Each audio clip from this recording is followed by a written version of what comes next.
This is a... We're gonna just change this video. It's just gonna be how to start your own feedlot. Oh, okay. Sorry. No, I like it. People are interested in it anyways. You get a lot of questions.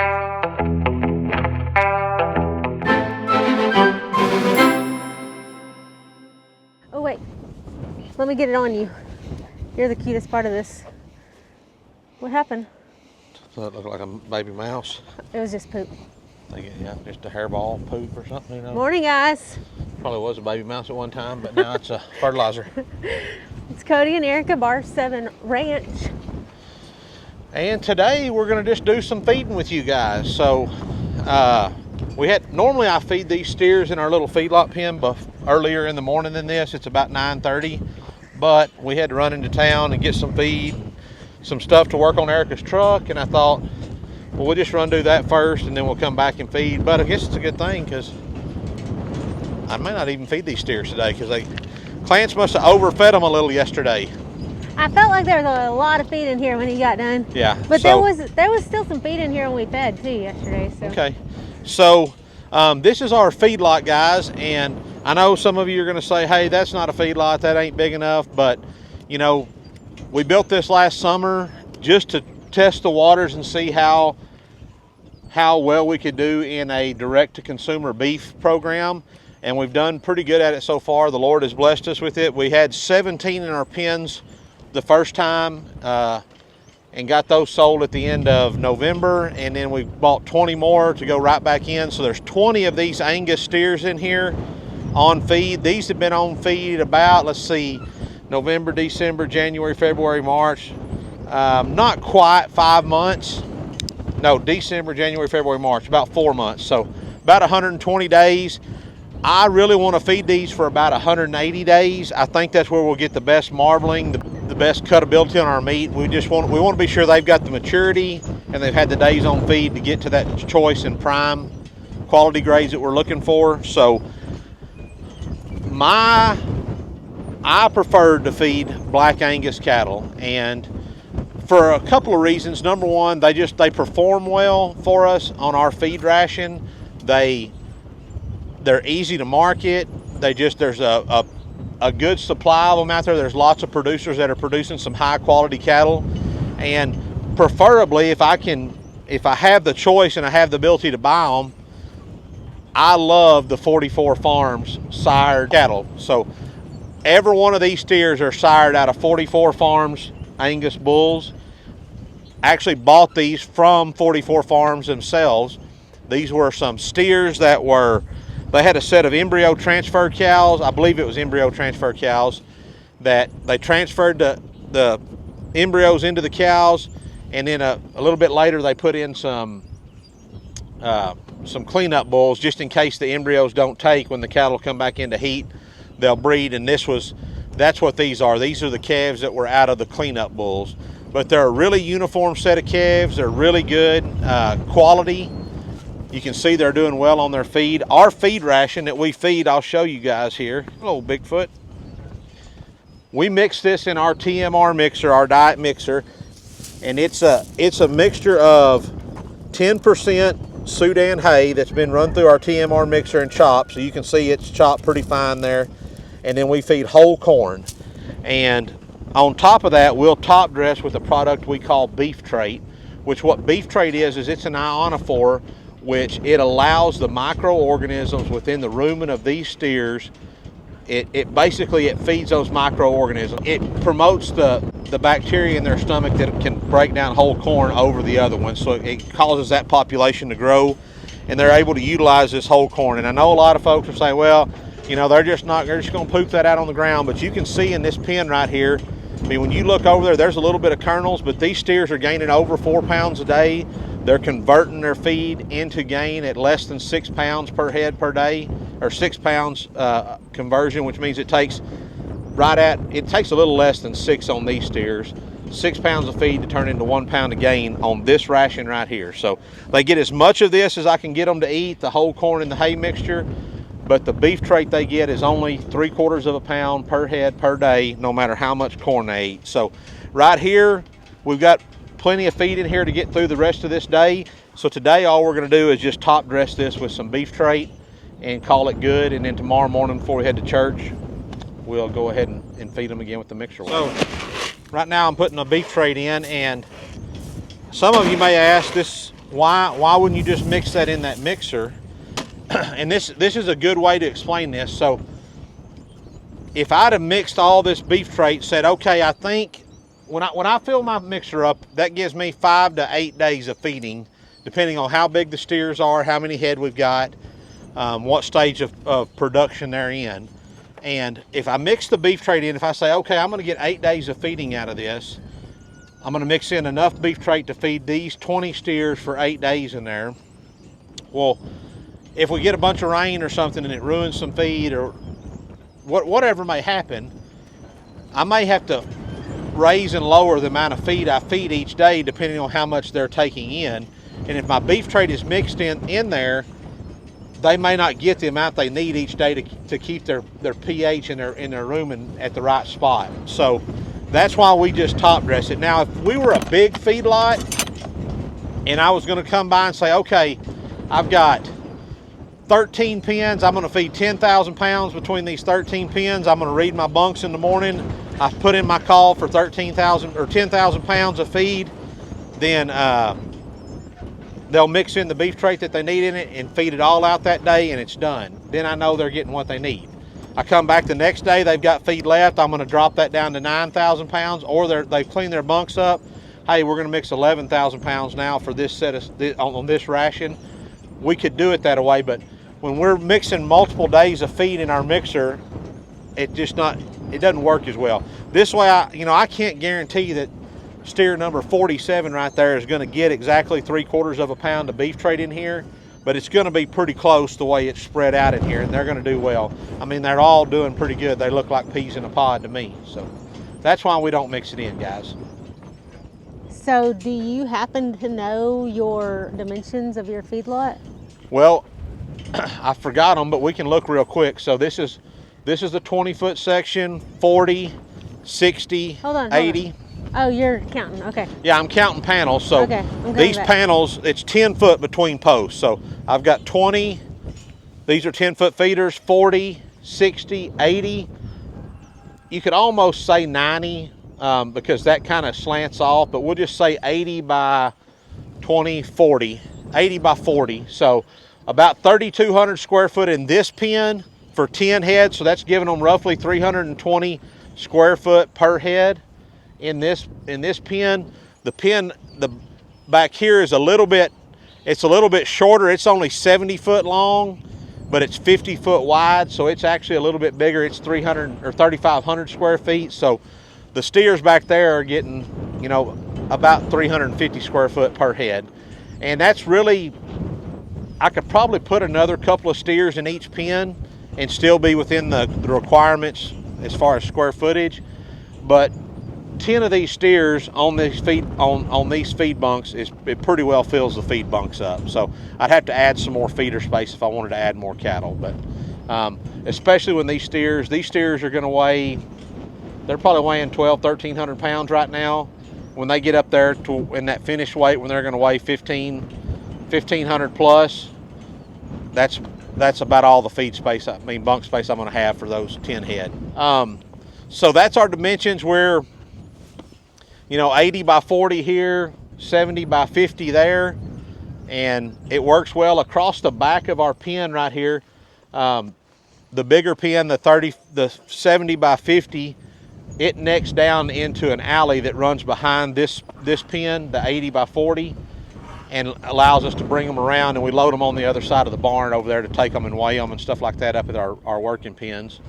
I'll show you something that's real simple. If any of you guys are ever wanting to just feed out a couple of head or feed something for your family, or maybe have, about maybe at maximum 4 head on feed for you and your friends and family, this is where we start. This is what we started with.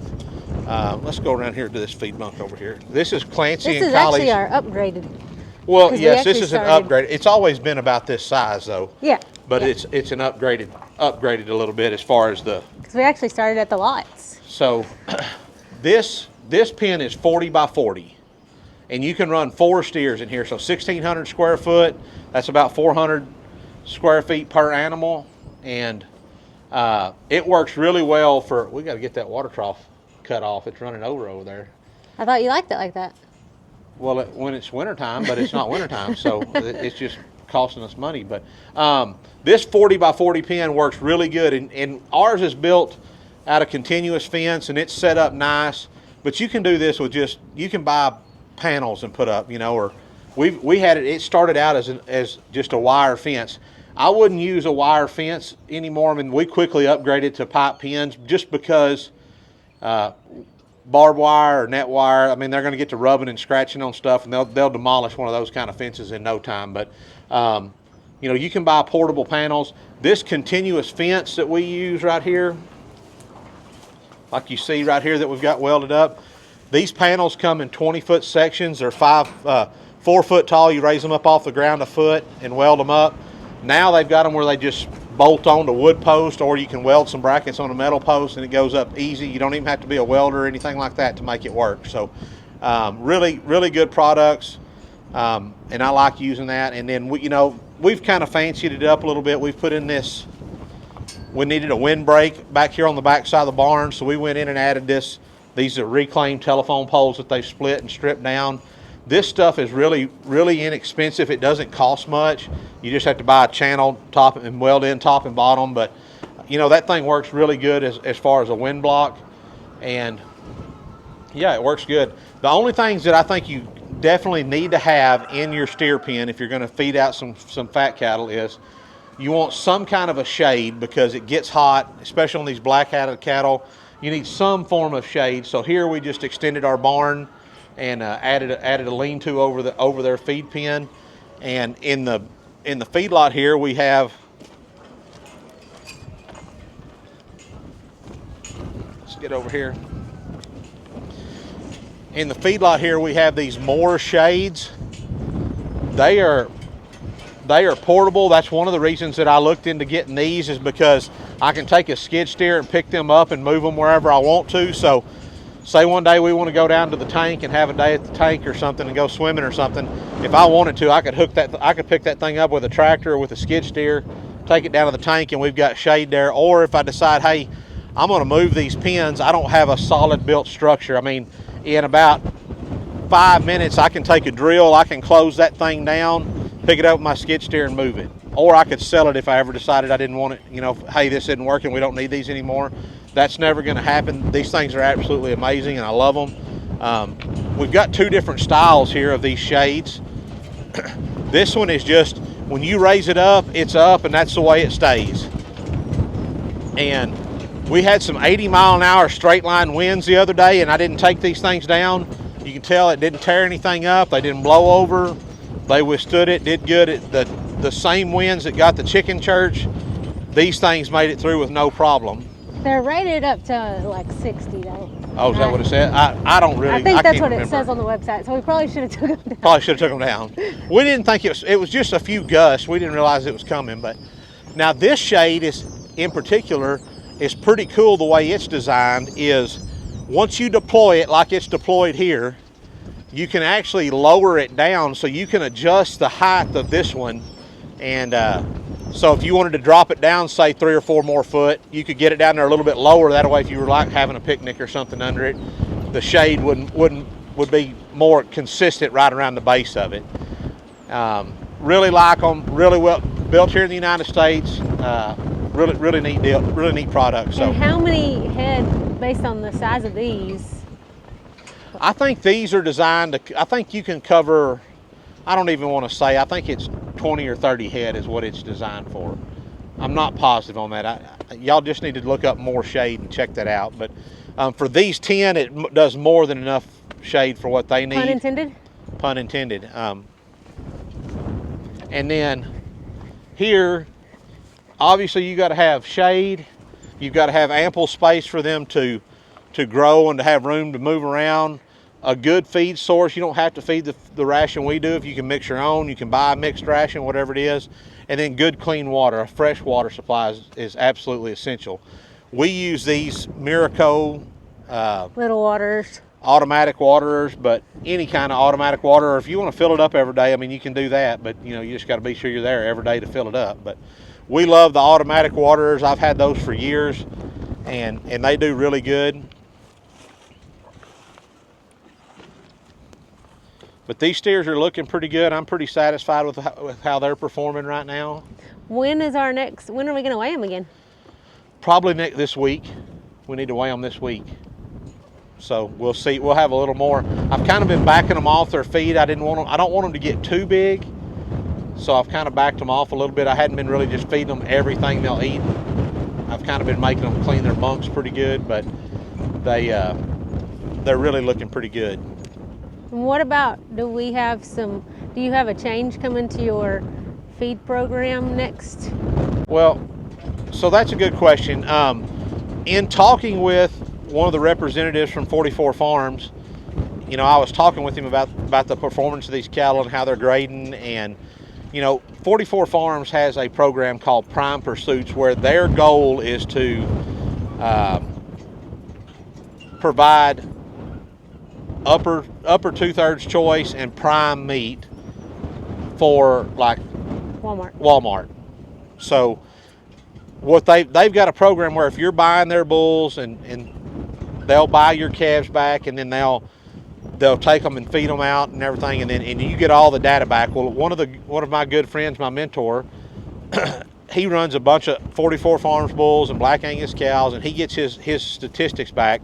And I've noticed that his statistics are better than what I'm getting out of my feedlot as far as the number of prime cattle he's getting. Nearly everything we've ever fed out is going to grade choice.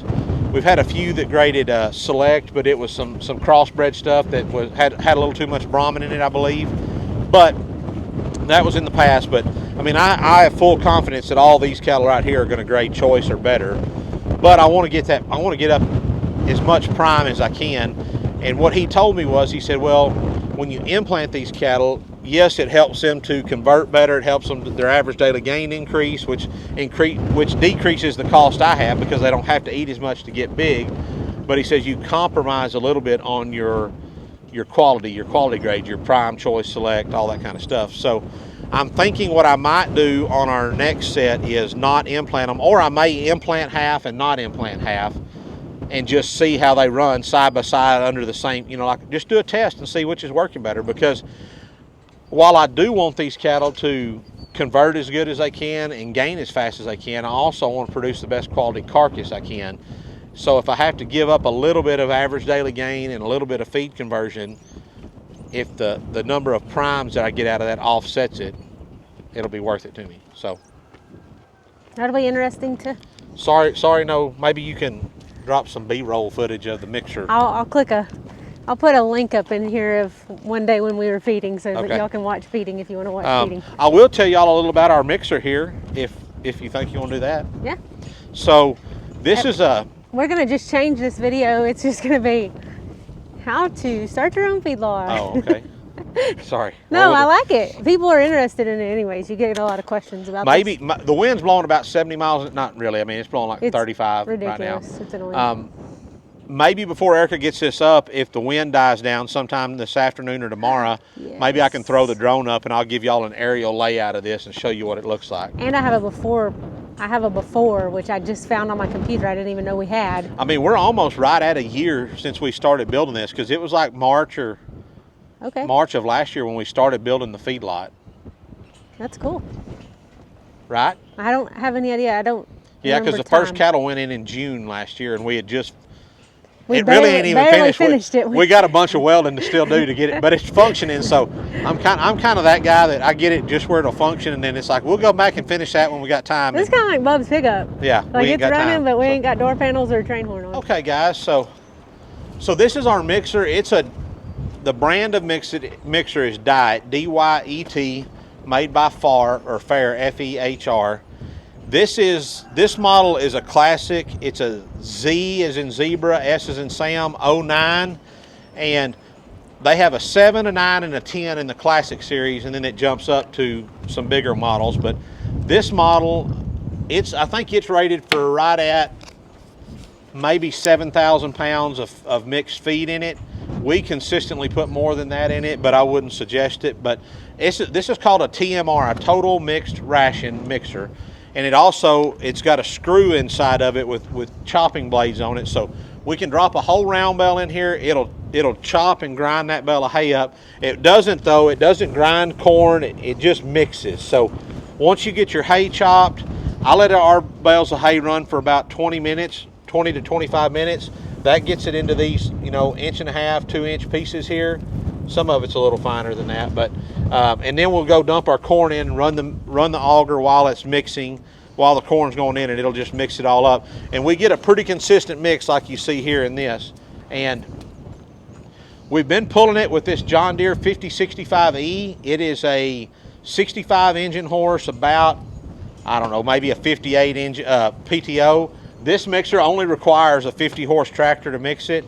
This thing runs it all day. I mean, no problem running it. It doesn't, when it's completely full, if you'll just idle it up to about 1,500 RPMs before you engage your PTO, it'll turn on and mix it and make it go good. So, but it's got that was not the original tractor you intended for this. No, I bought a bigger tractor. Y'all may have seen it in our past videos, called Shrek. It's a John Deere 2130.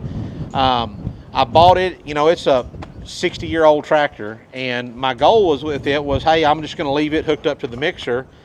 And then I guess from so long of just not being used, and then we went to using it every day and really kind of working it, all of the clutches and the brakes all came apart on it and stopped up everything. So it's over getting fixed right now, and it's been there for 6 months and ain't making much progress on it yet. So I don't know. It's kind of one of those deals. It's probably going to cost more than the tractor's worth to fix it, but I've got $4,000 in it. I don't want to just throw it away.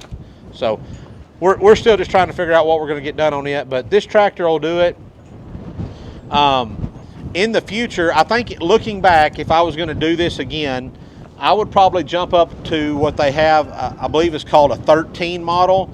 So it's about the same height, it's just a little bit longer, and it has a set of twin screws in it. And the reason that I think I would go to that is because when I drop a really big bale in there, this one pushes hay out the top as it's spinning, because it's just, there's not enough room in there.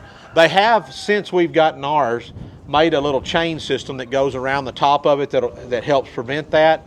And they're supposed to be sending us one to install. We just haven't got it in yet, or as of this filming, this taping. We're gonna call it taping. Sure. Anyways, but I like the idea of the twin screw, just because it's a little bit more volume that you can put in there, and it's I think it'll just chop quicker. I just think there's a little better, but this works really well. This will last us a long time. I mean, we run it every day, and I haven't had a single problem out. We blew a tire out on it, but other than that, no problem. That's probably from that overloading you talked about. Probably from the overloading, exactly. It's got a set of scales on it. It's got a Digistar. Is that what's on here? Yeah, a Digistar set of scales on it. That, well, the key's turned off. This is wired to an ignition switch, so it doesn't come on until you turn the tractor on. But this scale, I really like it because you can Bluetooth it to your phone. So like when we're loading or mixing, I can hook my phone up to it and see how many pounds of hay we put in there, how many pounds of corn's gone in there. So it's got a platform here you can go up and look in. One of the reasons this tractor, I don't necessarily love running it with this tractor, is because this particular model has two sets of hydraulic lines on it. One runs the pump underneath here that turns the auger, and then no, that's not right. One runs this hydraulic motor that turns the conveyor chain that brings the corn out, the conveyor belt. The other set of lines runs this cylinder that opens and closes your door.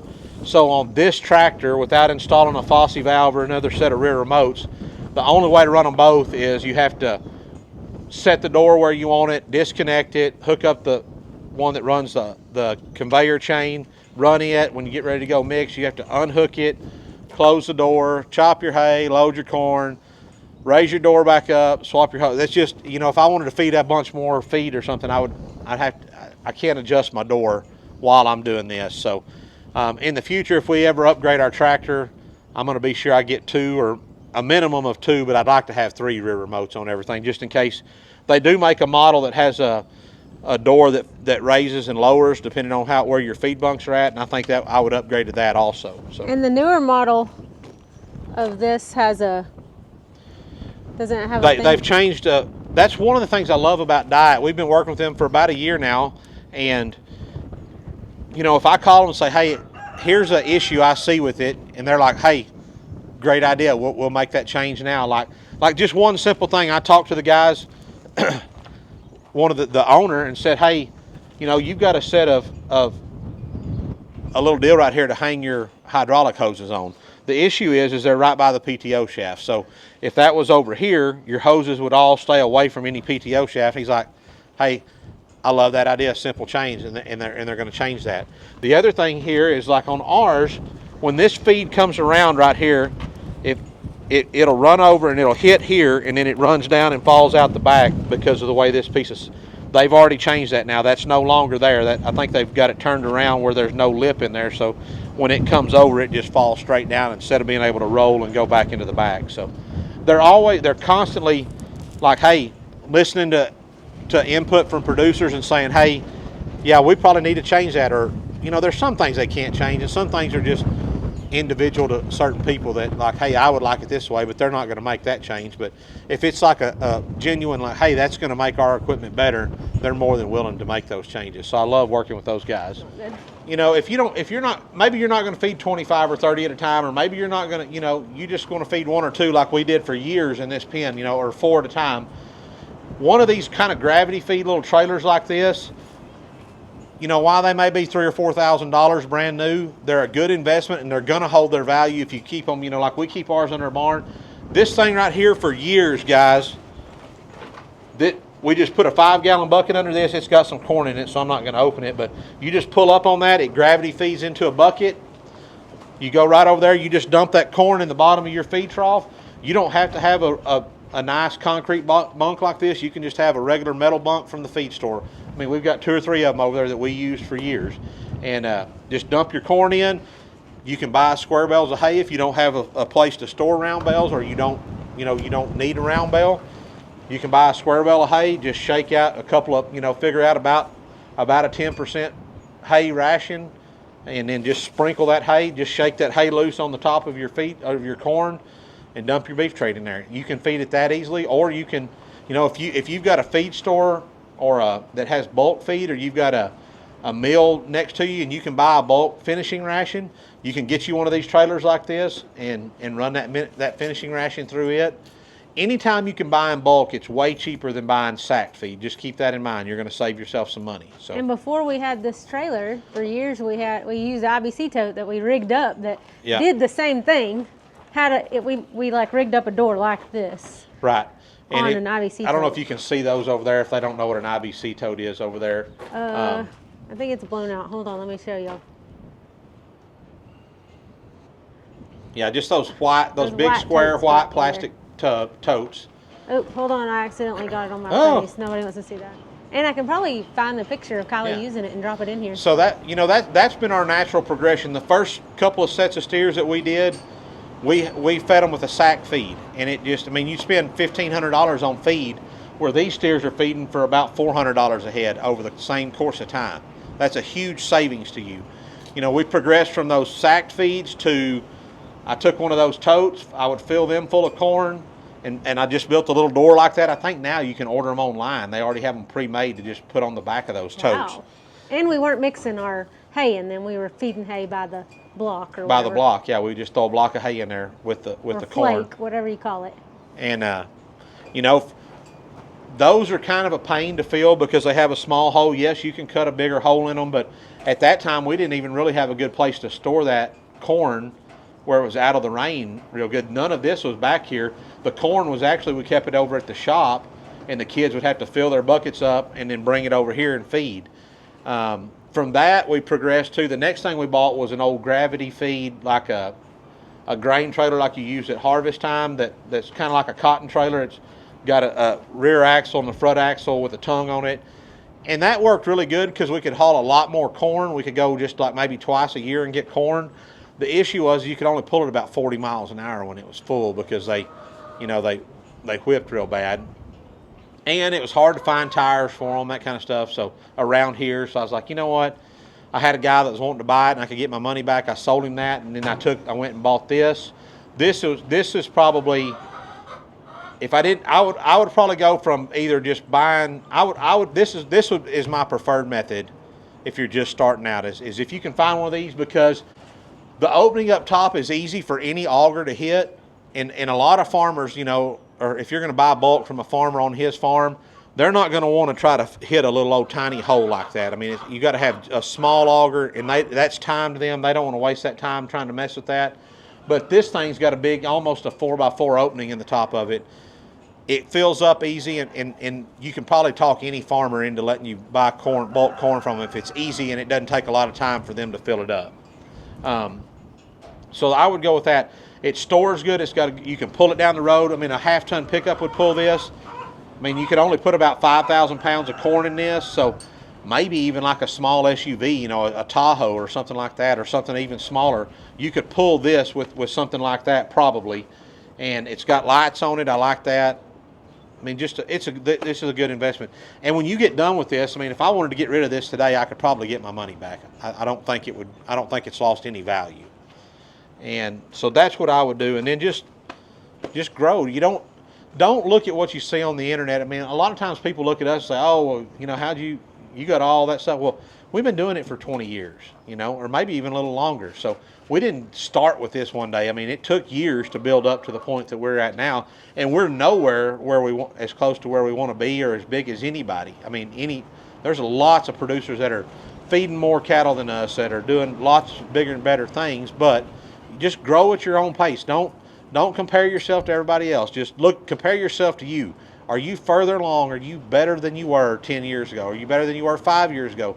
Are you further along than you were a year ago? Have you set a goal and achieved it? If you're consistently moving forward, you're doing great. So. Wow. Don't cry. Hold on. Don't cry. That was inspirational. Don't cry. I'm inspired. Y'all don't even get a song today. What song do we want to sing? We need to sing something. Okay, so the takeaway I have is, not takeaway. What's right. To wrap it up. To wrap it up. To wrap it all up. Do you have a song for that? Wrap it up? No. All right, guys. If y'all have any questions about this, though, that we didn't answer, because I was trying to think of things people ask. I mean, there's probably some questions about the rest of the process, but we might could answer some more of those in another question, in another video, since this one's probably long. All right. Of, you know, how we got started marketing. Okay. That might be oh, sorry, I was cutting your head off there. That's all right. I'll put it back.